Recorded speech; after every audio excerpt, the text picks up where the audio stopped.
आप यूपी में रहते हैं और गर्मी से बेहाल हैं तो जल्द ही बारिश से कुछ राहत मिल सकती है। मौसम विभाग ने प्रदेश के कई हिस्सों में आज से 13 अप्रैल तक बारिश की संभावना जताई है।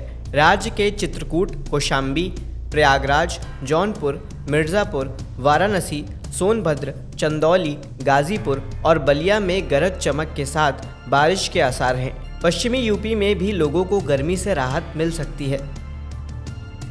भारतीय मौसम विज्ञान विभाग का कहना है कि अगले कुछ दिनों तक तेलंगाना, कर्नाटक और तमिलनाडु में लू की स्थिति बनी रहेगी। बिहार, रॉयल सीमा, तटीय आंध्र प्रदेश, आंतरिक कर्नाटक, झारखंड, पूर्वी तेलंगाना, उड़ीसा और आंतरिक तमिलनाडु के कुछ हिस्सों में लू की स्थिति अब भी बनी हुई है। दिल्ली के मौसम की बात करें तो आसमान साफ रहेगा। बैसाखी के दिन दिल्ली में बारिश हो सकती है। इससे पहले दिल्ली का अधिकतम तापमान 48 डिग्री के पार जा सकता है। मतदान केंद्र पर कितनी लंबी लाइन है ये बताने वाला माय बूथ ऐप देश भर में हो सकता है। बरेली के डीएम ने चुनाव आयोग को इस ऐप की सभी जानकारी भेजी है। मतदान केंद्र पर कतार की सटीक जानकारी मिलने से मत प्रतिशत की कमी को कम किया जा सकेगा। खास बात यह है कि आप ऐप से मौजूद मतदाताओं की संख्या देखकर अपनी सुविधा के मुताबिक मतदान करने केंद्र पर जा सकते हैं। श्रीनगर स्थित central institute of temperate horticulture यानी कि CITH ने दुनिया में सेब की उत्पादकता के मामले में नंबर 1 स्विट्जरलैंड का मुकाबला करने के लिए फॉर्मूला तैयार किया है।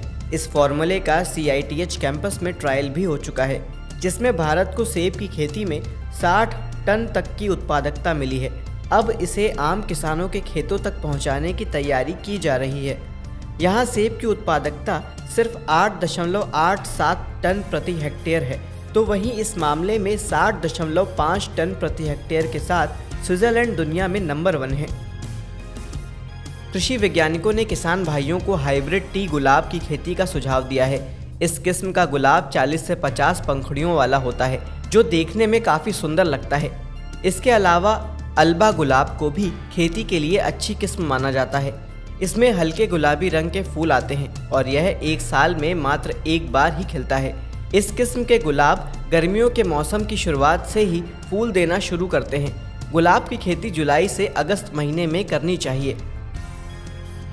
गर्मियों में फसल में आग लगने से होने वाले नुकसान से बचने के लिए फसल बीमा की सलाह दी जा रही है। प्रधानमंत्री फसल बीमा योजना के तहत विभिन्न श्रेणियों में होने वाले नुकसान के लिए किसानों को मुआवजा दिया जाता है। बेमौसम बारिश, फसल में आग या किसी दूसरी प्राकृतिक समस्या से अगर आपकी फसल को नुकसान पहुंचता है तो आप भी मुआवजे के लिए आवेदन कर सकते हैं। बीमा योजना के लाभ के लिए इसकी वेबसाइट pmfby.gov.in पर जाएं। ग्रामीण क्षेत्र की महिला उद्यमियों के लिए डिजिटल बैंकिंग यूनिट बनेगी। ग्रामीण और शहरी क्षेत्र की महिला उद्यमियों को बढ़ावा देने के लिए केंद्र सरकार डिजिटल बैंकिंग यूनिट स्थापित करने जा रही है।